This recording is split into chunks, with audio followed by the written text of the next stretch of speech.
Tardes, pues hoy nos encontramos aquí en la humilde casa del señor y pues vamos a hacerle unas preguntas acerca de lo que es pues relacionado a la prensa y todo eso, cómo es manejarse en ese ámbito y todo eso. Y pues si sería tan amable de contestarnos. Claro. Ya Mónica, está en la cámara, mi compañera Brenda, que pues va a ayudar también realizando las preguntas. Y pues yo, Paulina, que también va a estar ayudando a las preguntas. Bueno, la primera pregunta es, ¿en qué área de la prensa se desempeña? Bueno, la verdad es que tengo que reconocer que he sido un invasor de su profesión porque no tuve el privilegio de estudiar ni periodismo ni comunicación social. Yo soy egresado de la licenciatura en ciencia política, pero durante muchos años, más de 20, he escrito columnas de corte editorial, he hecho algunos cuantos reportajes y pues alrededor de 8 años hice programas de revista en radio y en televisión. Personalmente el género que más me gusta Bueno, pues es el del año. continuamos con esta entrevista. ¿Cuál es la diferencia de trabajar en un periódico en línea o un periódico impreso? Es una muy buena pregunta.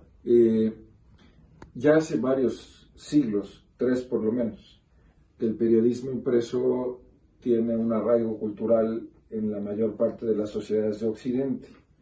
Durante muchísimos años, cientos de años, la prensa impresa fue prácticamente la principal vía de comunicación y de análisis de las noticias. Pero en el siglo XX, con la explosión de la tecnología, vimos 3 grandes revoluciones: la del telégrafo, la de las comunicaciones inalámbricas, la de la radio, que se convirtió rápidamente en un instrumento recreativo y de información, y después la de la televisión. Eso provocó que los periódicos fueran redefiniendo su posición dentro del mercado. Y cuando aparece Internet y cuando aparecen las redes sociales como las grandes fuentes informativas, el periódico se enfrenta a un reto todavía mayor. El periódico impreso no puede cambiar sus contenidos, no puede actualizarlos.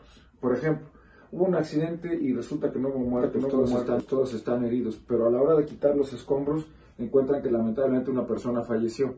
El periódico ya no puede cambiar la nota que dejó impresa, pero en cambio el periódico digital sí la puede actualizar. Y eso cuando hablo de buena fe, cuando hablo de que decir no hubo ni muertos ni heridos, no fue por ganas de ocultar la verdad, sino por las circunstancias.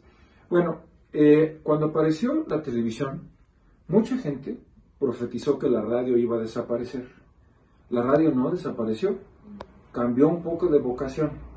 Bueno, con la aparición de Internet, me parece que los periódicos han tenido que redefinir claramente su vocación informativa.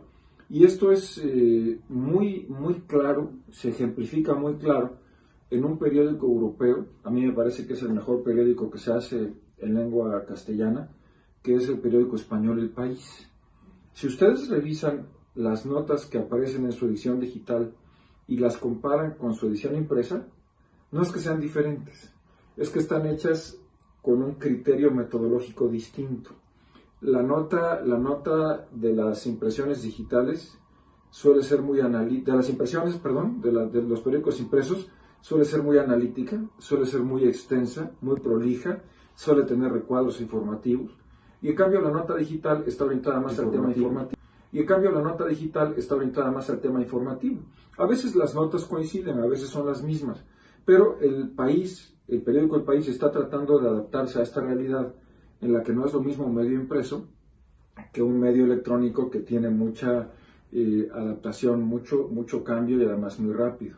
Sin embargo, creo que el fenómeno de cambio comunicativo más drástico, me parece a mí que la revolución más grande se da dentro de la televisión, con un concepto novedoso, tanto informativo como recreativo, que no vieron venir las grandes televisoras, y me refiero específicamente a la programación en demanda.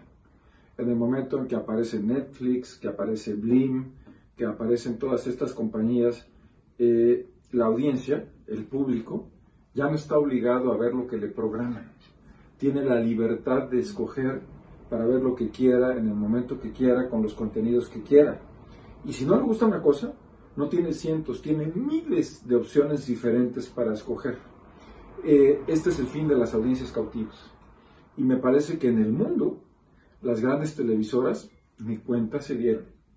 Creo que esa es verdaderamente la revolución, que por cierto le toca a su generación, ni penal, y entonces hay una gran impunidad para difamar, para decir mentiras sin consecuencias.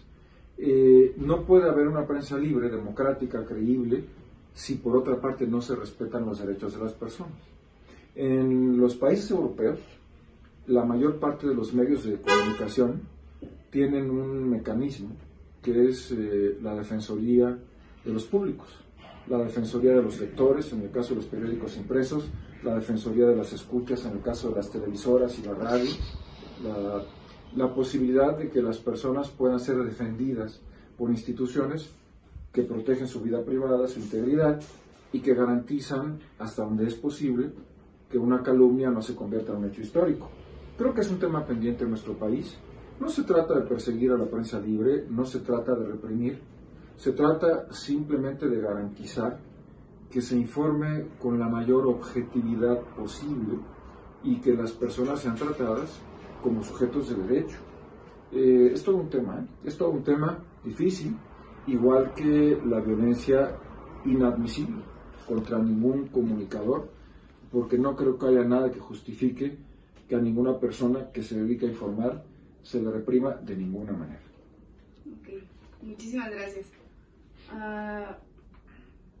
Nuestra última pregunta es, ¿qué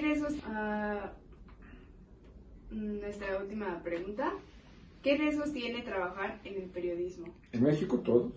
Cualquier persona que se dedique al periodismo puede ser objeto de amenazas para que publique o no publique. Puede ser víctima de secuestros. Acaban de secuestrar ayer, antier, al director de una página del sur de Veracruz, de Nanchital. Por fortuna la policía logró liberarlo, pero es una suerte porque normalmente ese tipo de acciones acaban fatalmente. La profesión de periodista es, para empezar, peligrosa.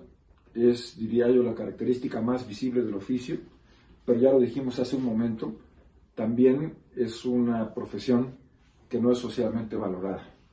El periodista, como la conciencia social, el periodista como el juez del desempeño de las empresas, de las personas, de las instituciones, como el divulgador de la verdad, tendría que ser reconocido como un profesional de suma importancia para la vida democrática de un país.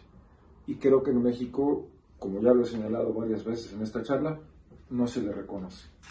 Y otro tema muy importante, uno de los grandes retos, es que me parece que no hemos logrado un nivel de formación profesional solo contribuye a disminuir todavía más los niveles de ingreso, la calidad de vida, a proletarizar el trabajo de los reporteros, pero curiosamente también a una menor profesionalización.